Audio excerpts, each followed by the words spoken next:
ಓಂ ವಕ್ರತುಂಡ ಮಹಾಕಾಯ ಕೋಟಿ ಸೂರ್ಯ ಸಮಪ್ರಭ ನಿರ್ವಿಘ್ನಂ ಕುರು ಮೇ ದೇವ ಸರ್ವಕಾರ್ಯೇಷು ಸರ್ವದಾ. ಓಂ ನಮೋ ನಾರಾಯಣಾಯ. ಸರ್ವಮಂಗಲಮಾಂಗಲ್ಯೆ ಶಿವೆ ಸರ್ವಾರ್ಥಸಾಧಿಕೆ ಶರಣ್ಯೇ ತ್ರಯಂಬಿಕೆ ದೇವಿ ನಾರಾಯಣಿ ನಮೋಸ್ತುತೆ. ಐಂ ಕ್ಲೀಂ ಸೌ ಸೌ ಕ್ಲೀಂ ಐಂ ಕ್ಲೀಂ ಸೌ ಸೌ ಕ್ಲೀಂ ಐಂ ಕ್ಲೀಂ. ಓಂ ಶ್ರೀ ಕಾಲಭೈರವಾಯ ನಮಃ. ಓಂ ಶ್ರೀ ಕಾಲಭೈರವ. ಓಂ ಶ್ರೀ ಕಾಲಭೈರವಾಯ. ಓಂ ನಮಃ ಶಿವಾಯ. ಓಂ ನಮಃ ಶಿವಾಯ. ಓಂ ನಮೋ ನಾರಾಯಣಾಯ. ಓಂ ನಮೋ ನಾರಾಯಣಾಯ. ಓಂ ನಮೋ ನಾರಾಯಣ.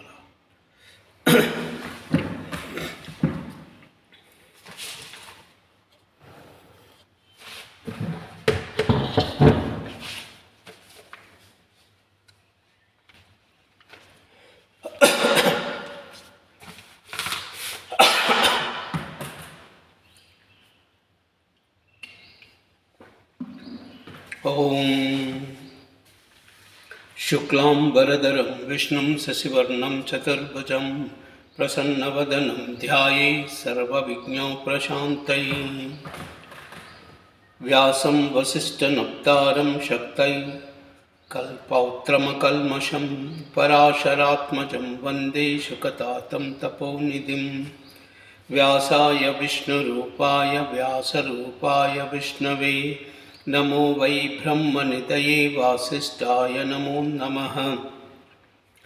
ಅವಿಕಾರಾಯ ಶುದ್ಧಾಯ ನಿತ್ಯಾಯ ಪರಮಾತ್ಮನೇ ಸದೈಕರೂಪರೂಪಾಯ ವಿಷ್ಣವೇ ಸರ್ವಜಿಷ್ಣವೇ. ಯಸ್ಯ ಸ್ಮರಣಮಾತ್ರೇಣ ಜನ್ಮ ಸಂಸಾರಬಂಧನಾ ವಿಮುಚ್ಯತೆ. ನಮಸ್ತಸ್ಯೈ ವಿಷ್ಣವೇ ಪ್ರಭವಿಷ್ಣವೇ. ಓಂ ನಮೋ ವಿಷ್ಣವೇ ಪ್ರಭವಿಷ್ಣವೇ. ಶ್ರೀವೈಶಂಪಾಯನ ಉವಾಚ. ಶ್ರುತ್ವಾ ಧರ್ಮಾನ್ ಶೇಷೇಣ ಪಾವನಾನಿ ಚ ಸರ್ವಶಃ ಯುಧಿಷ್ಠಿರಶಾಂತನವಂ ಪುನರೇವಾಭ್ಯಭಾಷತಃ. ಯುಧಿಷ್ಠಿರ ಉವಾಚ. ಕಿಮೇಕಂ ದೈವತಂ ಲೋಕೆ ಕಿಂ ವಾಪೇಕಂ ಪರಾಯಣಂ ಸ್ತುವಂತಃ ಕಂಕಮರ್ಚन्तಃ ಪ್ರಾಪ್ನುಯುರ್ವಾ ನಮಾಶುಭಂ. ಕೋ ಧರ್ಮ ಸರ್ವಧರ್ಮಾನಾಂ ಭವತಃ ಪರಮೋ ಮತಃ ಕಿಂ ಜಪನ್ಮುಚ್ಯತೆ ಜಂತುರ್ಜನ್ಮ ಸಂಸಾರಬಂಧನಾ. ಶ್ರೀ ಭೀಷ್ಮ ಉವಾಚ. ದೇವದೇವಂ ಜಗತ್ಪ್ರಭುಂ ದೇವದೇವಂ ಅನಂತಂ ಪುರುಷೋತ್ತಮಂ ಸ್ತುವನ್ನಾಮ ಸಹಸ್ರೇಣ ಪುರುಷಃ ಸತತೋ ಸ್ಥಿತಃ. ತ್ವಮೇವ ಚಾರ್ಯಯನ್ ನಿತ್ಯಂ ಭಕ್ತ್ಯಾ ಪುರುಷಮವ್ಯಯಂ. ಧ್ಯಾಯಾನ್ ಸ್ತುವನ್ನಾಮ ಸಹಸ್ರೇಣ ಪುರುಷಃ ಸತತೋ ಸ್ಥಿತಃ. ತ್ವಮೇವ ಚಾರ್ಯಯನ್ ನಿತ್ಯಂ ಭಕ್ತ್ಯಾ ಪುರುಷಮವ್ಯಯಂ. ಧ್ಯಾಯಾನ್ ಸ್ತುವನ್ನಮಶ್ಚಂತ ಯಜಮಾನಸ್ಯ ಮೇವ ಚ. ಅನಾದಿನಿಧನಂ ವಿಷ್ಣುಂ ಸರ್ವಲೋಕಮಹೇಶ್ವರಂ ಲೋಕಾಧ್ಯಕ್ಷಂ ಸ್ತುವನ್ನಿತ್ಯಂ ಸರ್ವದುಃಖಾತಿಕೋ ಭವೇತ್. ಬ್ರಹ್ಮಣ್ಯಂ ಸರ್ವಧರ್ಮಜ್ಞಂ ಲೋಕಾನಾಂ ಕೀರ್ತಿವರ್ಧನಂ ಲೋಕನಾಥಂ ಮಹದ್ಭೂತಂ ಸರ್ವಭೂತಭವೋದ್ಭವಂ. ಏಷ ಮೇ ಸರ್ವಧರ್ಮಾಣಾಂ ಧರ್ಮೋ ಅಧಿಕೋತ್ತಮಃ.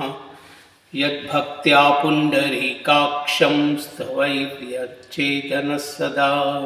ಪರಮಂ ಯೋ ಮಹಾತ್ತೇಜ ಪರಮಂ ಯೋ ಮಹಾತಪಃ ಪರಮಂ ಯೋ ಮಹಾದ್ಬ್ರಹ್ಮ ಪರಮಂ ಯಃ ಪರಾಯಣಂ. ಪವಿತ್ರಾಣಾಂ ಪವಿತ್ರಂ ಯೋ ಮಂಗಲಾನಾಂ ಚ ಮಂಗಲಂ. ದೈವತಂ ದೇವತಾನಾಂ ಚ ಭೂತಾನಾಂ ಯೋ ವ್ಯಾಪಿತಃ. ಯತಃ ಸರ್ವಾಣಿ ಭೂತಾನಿ ಭವಂತ್ಯಾದಿಯುಗಾಗಮೇ. ಯಸ್ಮಿನ್ ಚ ಪ್ರಳಯಂ ಯಾಂತಿ ಪುನರೇವ ಯುಗಶ್ಚೈವ. ತಸ್ಯ ಲೋಕಪ್ರಧಾನಸ್ಯ ಜಗನ್ನಾಥಸ್ಯ ಭೂಪತೆ. ವಿಷ್ಣೋರ್ನಾಮ ಸಹಸ್ರಂ ಮೇ ಶೃಣು ಪಾಪಭಯಾಪಹಂ. ಯಾನಿ ನಾಮಾನಿ ಗೌಣಾನಿ ವಿಖ್ಯಾತಾನಿ ಮಹಾತ್ಮನಃ.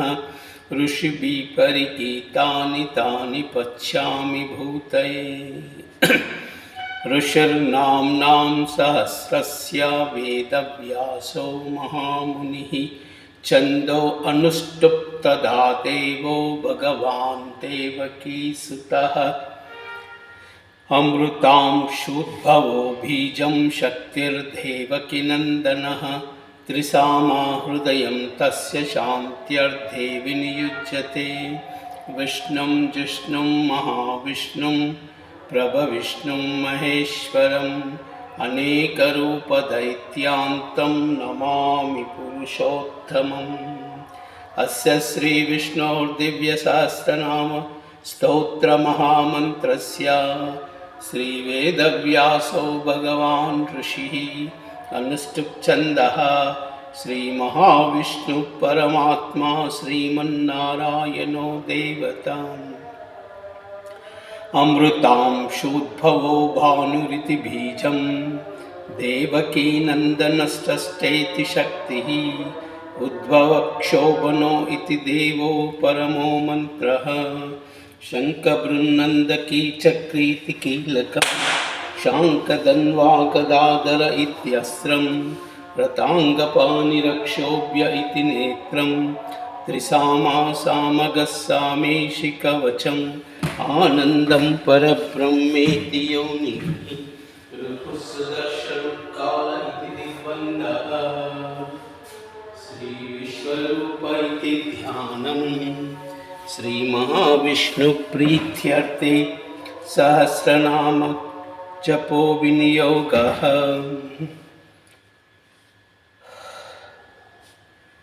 ध्यानम्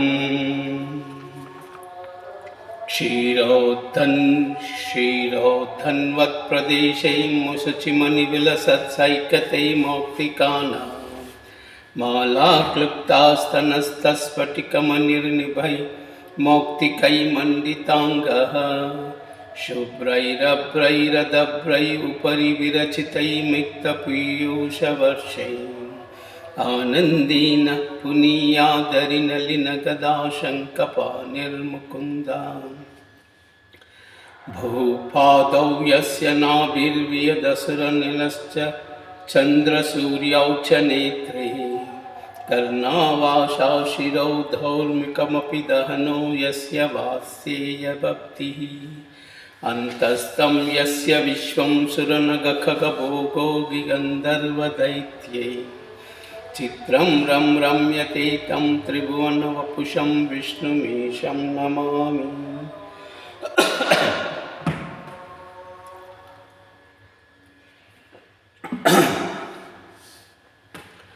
शान्ताकारं भुजगशयनं पद्मनाभं सुरेशं विश्वाधारं गगनसदृशं मेघवर्णं शुभाङ्गम्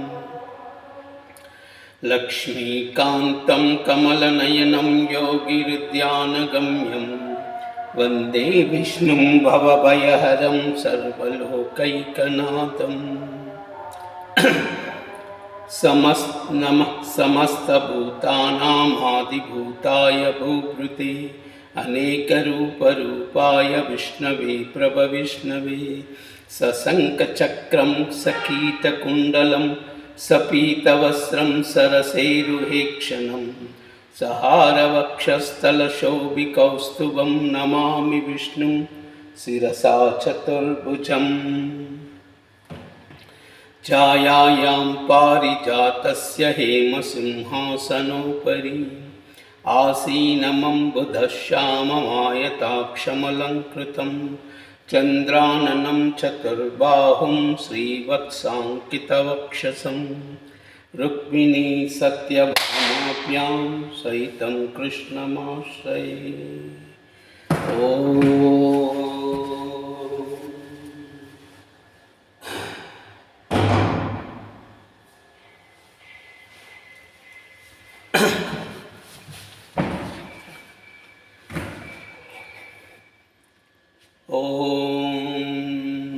विश्वं विष्णुर्वषट्कारो भूतभव्यभवत्प्रभुः भूतकृद्भूतभृद्भावो भूतात्मा भूतभावनः भूतात्मा परमात्मा च मुक्तानां परमा गतिः अव्ययः पुरुषः साक्षी क्षेत्रज्ञोऽक्षर एव च योगो योगविदां नेता पुदानपुरुषेश्वरः नारसिंहवपुः श्रीमान् केशवः पुरुषोत्तमः सर्वः शर्वः शिवस्थाणुः भूतादिनिधिरव्ययः सम्भवो भावनो भर्ता प्रभवः प्रभुरीश्वरः स्वयंभू शम्भुरादित्य पुष्कराक्षो महास्वनः अनादिनिधनो धाता विधाता धातुरुत्तमः अप्रमेयो ऋषिकेश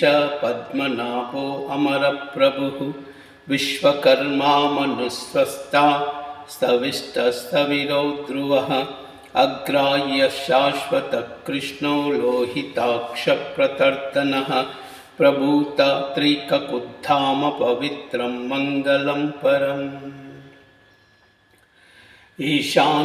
ईशानप्राणदप्राणो ज्येष्ठश्रेष्ठप्रजापतिः हिरण्यगर्भो भूगर्भो माधवो मधुसूदनः ईश्वरो विक्रमी धन्वी मेधावी विक्रमक्रमः अनुत्तमो दुरादर्शः कृतज्ञकृतिरात्मवान् सुरेशः शरणं शर्म विश्वरेता प्रजाभवः अहः संवत्सरो व्याल प्रत्ययः सर्वदर्शनः अजः सर्वेश्वरः सिद्धः सिद्धिः सर्वादिरच्युतः वृषा कपिरमेयात्मा सर्वयोगविनुश्रुतः वसुर्वसुमनः सत्यः समात्मा संवितः समः अमोघपुण्डरीकाक्षो वृषकर्मा वृषाकृतिः रुद्रो बहुशिरा बभ्रुः विश्वयोनिशुचिस्रवाः अमृतः शाश्वतस्ताणुवरारोहो महातपाः सर्वगः सर्वविद्वानु विश्वसेनो जनार्दनः वेदो वेदविदव्यङ्गो वेदाङ्गो वेदवित्कविः लोकादक्षः सुरादक्षो धर्मादक्षकृताकृतः चतुरात्मा चतुर्व्यूह चतुर्द्रंष्ट्र चतुर्भुजः ब्राजिष्णु भोजनं भोक्ता सहिष्णु जगदादिजः अनगो विजयो जेता विश्वयोनि पुनर्वसुः उपेन्द्रो वामनप्रांशु अमोघ शुचिरूर्जितः अतीन्द्रिय संग्रह संगो धृतात्मा नियमो यमः वैद्यो वैद्यः सदा योगी वीरः माधवो मधुः अतीन्द्रियो महामायो महोत्साहो महाबलः महाबुद्धि महावीर्यो महाशक्ति महाद्युतिः अनिर्देश्य वपुः श्रीमान् अमेयात्मा महात्रिदृक् महेश्वासो महीभर्ता श्रीनिवासः सतां गतिः अनिरुद्धः सुरानन्दो गोविन्दो गोविदाम्पतिः मरीचितमनो हंसः सुपर्णो भुजगोत्तमः हिरण्यनाभसुतपा पद्मनाभप्रजापतिः अमृत्युः सर्वदुःखसिंह सञ्जाता सन्धिमान् स्थिरः अजो दुर्मर्शनशास्ता विश्रुतात्मा सुरारिहाः गुरुर्गुरुतमो धाम सत्यः सत्यपराक्रमः निमिषो निमिषः सग्रीवाचस्पतिरुदारधीः अग्रणी ग्रामणी श्रीमान् न्यायो नेता समीरणः सहस्रमूर्धा विश्वात्मा सहस्राक्ष सहस्रपात् आवर्तनो निवृत्तात्मा संवृतः संप्रमर्दनः अहः संवत्सको वह्नि अनिलो धरणीधरः सुप्रसादप्रसन्नात्मा विश्वदृक् विश्वभुक् विभुः सत्कर्ता सत्कृतः साधु जन्नुर्नारायणो नरः असंख्येयो अप्रमेयात्मा विशिष्टः शिष्टकृच्छुभिः सिद्धार्थ सिद्धसंकल्प सिद्धिद सिद्धिसाधनः वृषा हि वृषभो विष्णु वृषपर्वा वृषोदरः वर्धनो वर्धमानस्य विविक्तश्रुतिसागरः सुभुजो दुर्धरो वाग्मी महेन्द्रो वसुदो वसुः नैकरूपो बृहद्रूपः शिपिविष्टप्रकाशनः ओजस्तेजोद्युतिधरः प्रकाशात्मा प्रतापनः रुद्धस्पष्टाक्षरो मन्त्र चन्द्रांशु भास्करद्युतिः अमृतांशुद्भवो भानु शशिबिन्दुः सुरेश्वरः औषधं जगतः सेतु सत्यधर्मपराक्रमः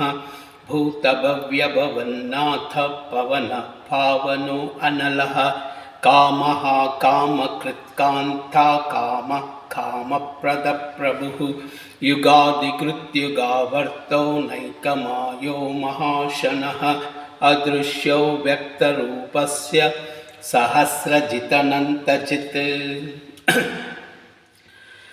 इष्टो विशिष्टशिष्टेष्टशिखण्डी नवुषो वृषः क्रोधः क्रोधकृत्कर्ता विश्वबाहुर्महीधरः अच्युतः प्रदितप्राणः प्राणदो वासवानुजः अपां निधि अधिष्ठानमप्रमत्तप्रतिष्ठितः स्कन्दः स्कन्दधरो दुर्यो वरदो वायुवाहनः वासुदेवो बृहद्भानु आदिदेवः पुरन्दरः अशोकस्तारनस्तारः शूरः शौरिजनेश्वरः अनुकूलशतावर्तः पद्मी पद्मनिवेक्षणः पद्मनाभो अरविन्दाक्षा पद्मगर्भशरीरभृत् महार्दिरुद्धो रुद्धात्मा महोक्षो गरुडध्वजः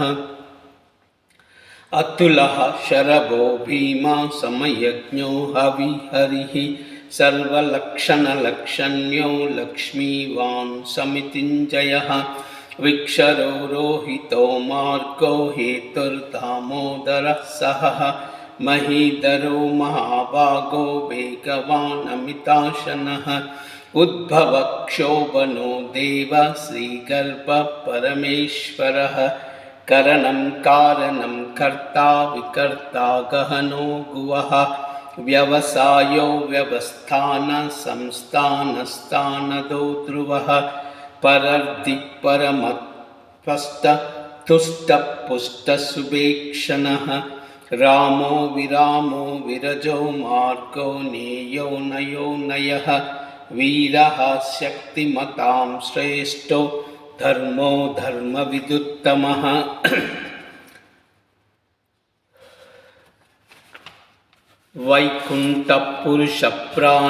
वैकुण्ठपुरुषप्राणप्राणदप्रणवः पृथुः हिरण्यगर्भशत्रुघ्नो व्याप्तो वायुरधोक्षजः ऋतुः सुदर्शनकालः परमेष्टिपरिग्रहः उग्रः संवत्सरो दक्षो विश्रामो विश्वदक्षिणः विस्तारस्तावरस्तानुप्रमाणं बीजमव्ययम् अर्धो अनर्धो महाकोशो महाभोगो महाधनः अनिर्विण्णः सविष्टो भूधर्मयूपो महामकः नक्षत्रनेमिर्नक्षत्री क्षमः क्षाम समीहनः यज्ञ इच्छो मयेजस्व क्रतुः सत्रं सताङ्गतिः सर्वदर्शी विमुक्तात्मा सर्वज्ञो ज्ञानमुत्तमं सुव्रतः सुमुखः सूक्ष्मः सुघोषः सुखदः सुहृत् मनोहरो जितक्रोधो वीरबाहुर्विदारणः स्वापनस्वपतो व्याप्ति नैकात्मा नैककर्मकृत् वत्सलो वत्सलो वत्नी रत्नगर्भो धनेश्वरः धर्मगृद्धर्मगृद्धर्मी सदसक्षरमक्षरम्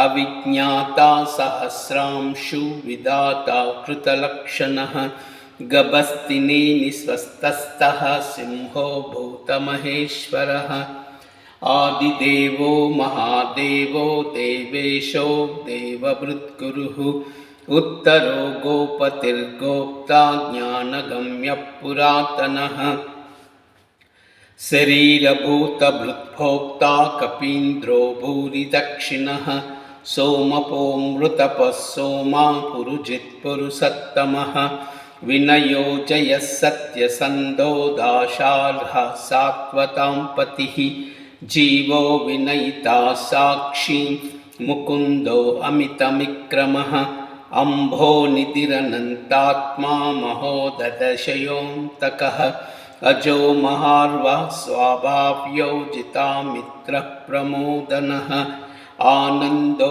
नन्दनो नन्दः सत्यधर्मा त्रिविक्रमः महर्षि कपिलाचार्य कृतज्ञो मेदिनीपतिः त्रिपदः त्रिपदाक्षक्षो महाशृङ्ग कृतान्तकृत् महावराहो गोविन्दः सुषेण कनकाङ्गदी गुह्यो गभीरो गहनो गुप्तचक्रगदाधरः वेदास्वाङ्गोजितकृष्णो दृढः सङ्कर्षणोच्युतः वरुणो वारुणो वृक्षः पुष्कराक्षो महामनाः भगवान् भगः नन्दी वनमाली वलायुधः आदित्यो ज्योतिरादित्यः सहिष्णुगतिसत्तमः सुधन्वा खण्डपरशु दारुणो द्रविणप्रदः दिवसृक् सर्वदृक्व्याप्तो वाचः सतिरजो निजः त्रिसामासामगस्साम निर्वाणं भेषजं विशक् सन्न्यासकृच्छमशान्तो निष्ठा शान्तिपरायणम् शुभाङ्गशान्तिदः षष्ठा कुमुदकुवलेशयः गोहितो गोपतिर्गोप्ता वृषभाक्षो वृषप्रियः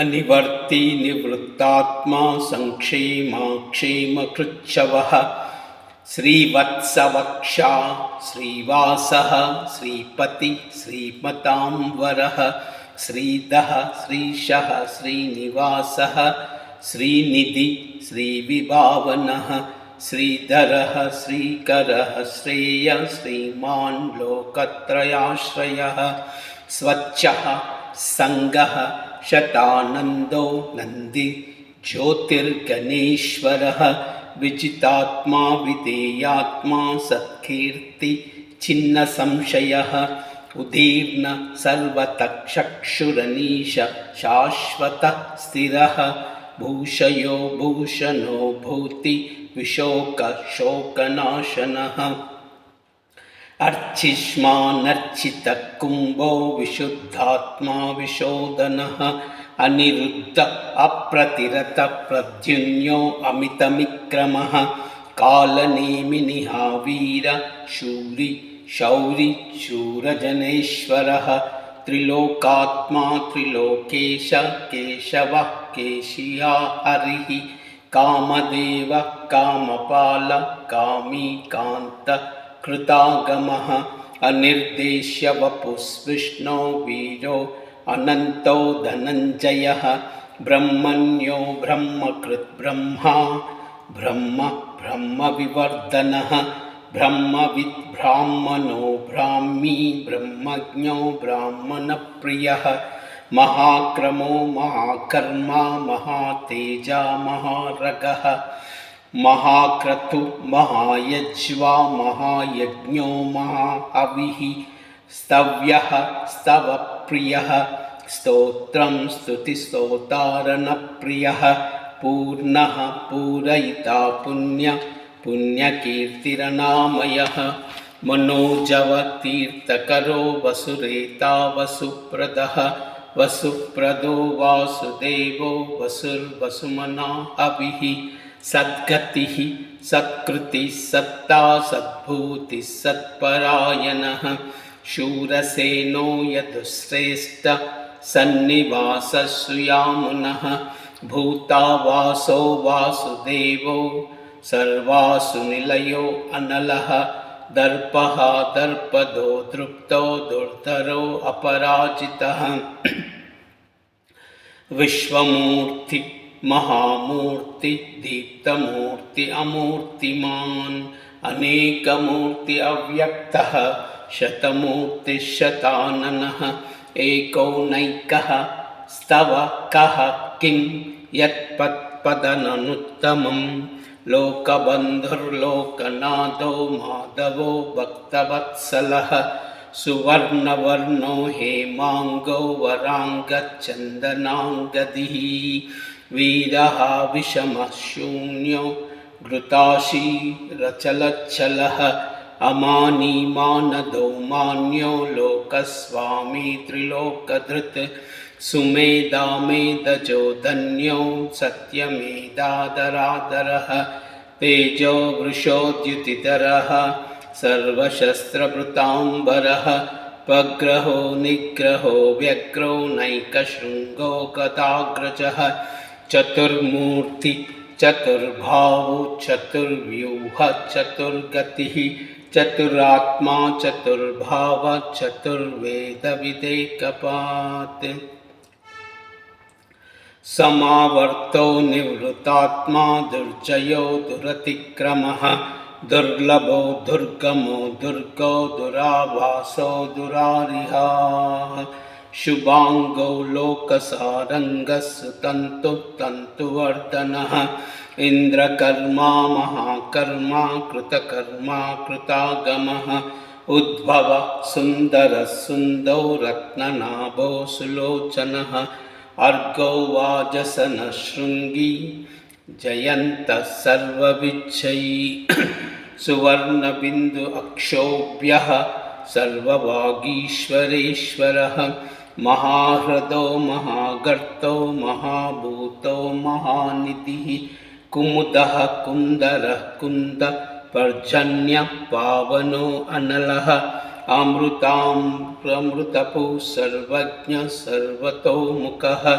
सुलभः सुव्रतः सिद्धः शत्रुजित् शत्रुतापनः न क्रोधो धुम्बरो शत्व चाणूरान्ध्रनिषूदनः सहस्राक्षि सप्तजिह्व सप्तैधा सप्तवाहनः अमूर्ति अनघो चिन्त्यो भयकृत् भयनाशनः अनुर्बृहत्कृश स्थूलो गुणभिन्निर्गुणो महान् अधृतः सधृतः स्वाङ्गः प्राङ्वंशो वंशवर्धनः भारभृत्कथितो योगी योगीश सर्वकामतः आश्रमः श्रमणः क्षामः सुपर्णो वायुवाहनः धनुर्धरो धनुर्वेदो दण्डो दमयिता दमः अपराजितः सर्वसहो नियन्ता नियमो यमः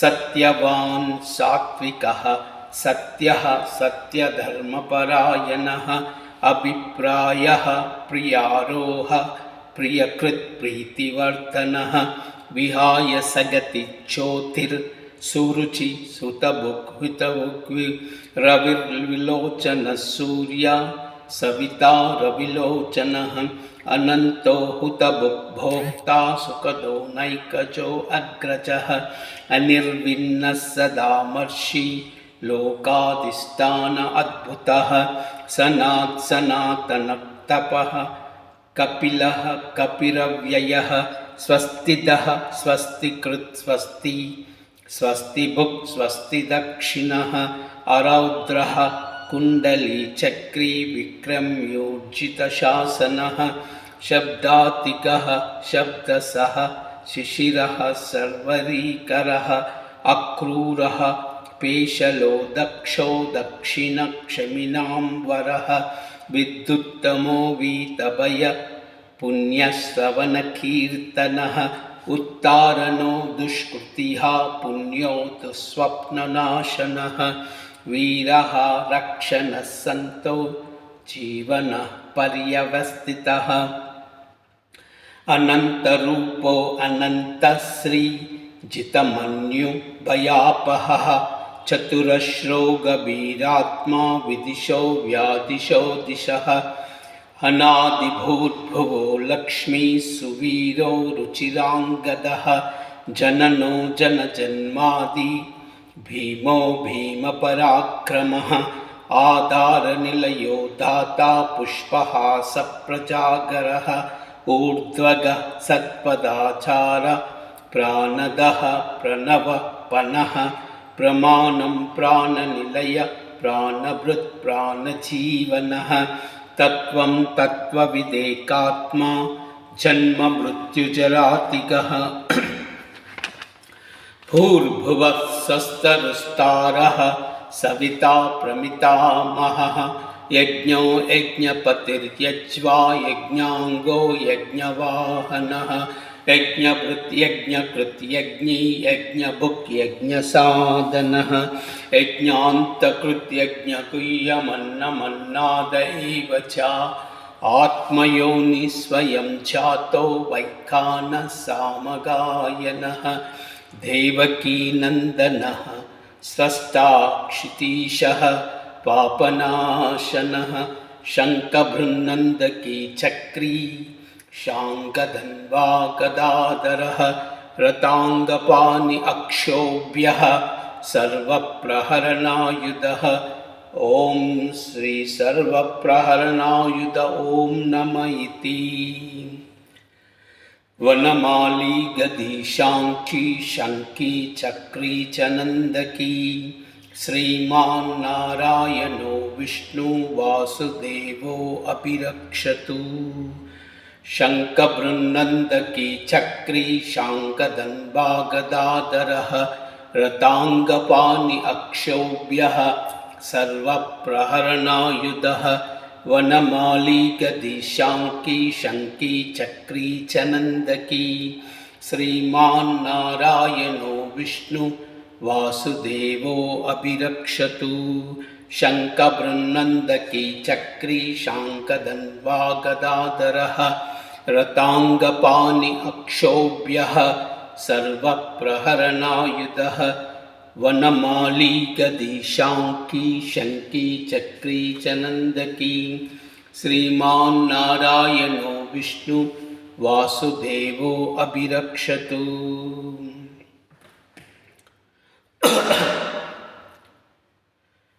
इतीदं कीर्तनीयस्य केशवस्य महात्मनः नाम्नां सहस्रं दिव्यानाम् अशेषेण प्रकीर्तितं य इदं शृणुयात् नित्यं यस्यापि परिकीर्तयेत् नाशुभं प्राप्नुयात् किञ्चित् सोमुच्येत्रः मानवः वेदान्तगो ब्राह्मणः स्वात्शीर्तियो विजयी भवेत् वैश्यो धनसमृद्धः स्वात् शूद्रं सुखमवाप्नुयात् धर्मार्थी प्राप्नुयात् धर्म अर्थार्थी चार्थमाप्नुयात् कामानवाप्नुयात् कामी प्रजार्थी चाप्नुयात् प्रजाम् भक्तिमान् यः सदोधाय शुचिः सद्गतमानसः सहस्रं वासुदेवस्य नाम्नामेतत् प्रकीर्तयेत् यशः प्राप्नोति विपुलं याति प्राधान्यमेव च अचलां श्रियमाप्नोति श्रेयः प्राप्नोत्य उत्तमम्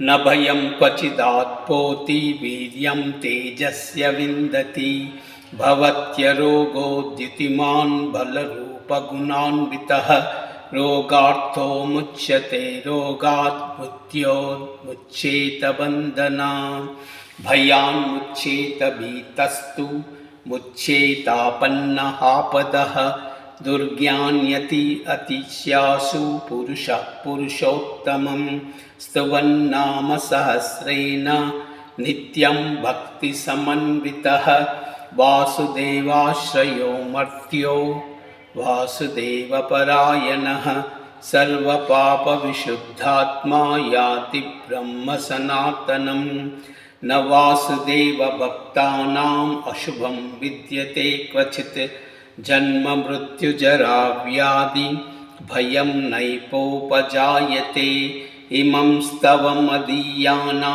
श्रद्धा भक्तिसमन्वितः युज्येतात्मा सुखक्षान्ति श्रीधृतिस्तुतिकीर्तिभिः न क्रोधो न च मात्सर्यं न लोभो नाशुभामतिः भवन्ति कृतपुण्यानां भक्तानां पुरुषोत्तमे धौत्यश्चन्द्रार्कनक्षत्रं खं दिशो भूर्महोदधिः वासुदेवस्य वीर्येण विधृतानि महात्मनः ससुरासुरगन्धर्वं सयक्षोरगराक्षसं जगद्वशे वर्ततेऽहं कृष्णस्य सचराचरम् इन्द्रियाणि मनोबुद्धि सत्त्वं तेजो बलं द्युतिः वासुदेवात्मकान्याहुः क्षेत्रं क्षेत्रज्ञ एव च सर्वागमानाचारः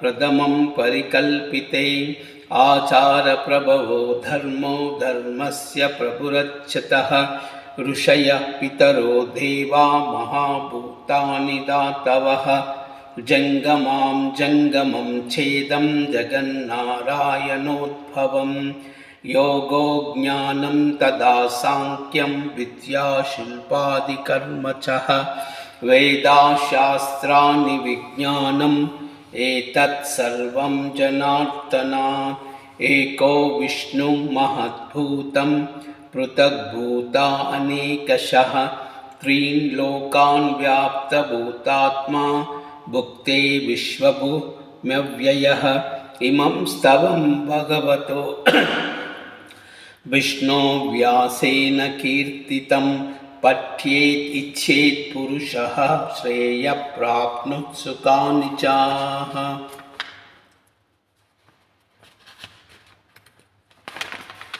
विश्वेश्वरमजं देवं जगतः प्रभुरव्ययं भजन्ति ये पुष्कराक्षं न ते यान्ति पराभवं न ते यान्ति पराभवम् ॐ नमः इति। अर्जुन उवाच पद्मपत्रविशालाक्ष पद्मनाभसुरोत्तमः भक्तानामनुरक्तानां त्राता भवजनार्दन। श्रीभगवानुवाच यो मां नाम सहस्रेण स्तोतुमिच्छति पाण्डवः सोऽहमेकेन श्लोकेन स्तुत एव न संशयः ॐ नमः इति। व्यास उवाच वासनात् वासुदेवस्य वासितन्ते भुवनत्रयं सर्वभूतनिवासोऽपि वासुदेव नमोऽस्तु ते। श्रीवासुदेव नमोऽस्तु ते ॐ नमः इति। पार्वती उवाच केनोपायेन लघुनां विष्णोर्नाम सहस्रकं पठ्यते पण्डितैर्नित्यं श्रोतुमिच्छाम्यहं प्रभोः। ईश्वर उवाच श्रीराम राम रामेति रमे रामे मनोरमे सहस्रनाम तत्तुल्यं रामनामं वरानने। श्रीराम राम रामेति रमे रामे मनोरमे सहस्रनाम तत्तुल्यं रामनामं वरानने। श्रीराम राम रामेति रमे रामे मनोरमे सहस्रनाम तत्तुल्यं रामनाम वरानने। श्रीराम नाम वरानन ॐ नमः इति। ब्रह्मो उवाच नमो अनन्ताय सहस्रमूर्तये सहस्रपादाक्षिशिरोरुबावहे सहस्रनाम्ने पुरुषाय शाश्वते सहस्रकोटियुगधारिणे नमः। सहस्रकोटियुगधारिणे ॐ नमः इति। सञ्जय उवाच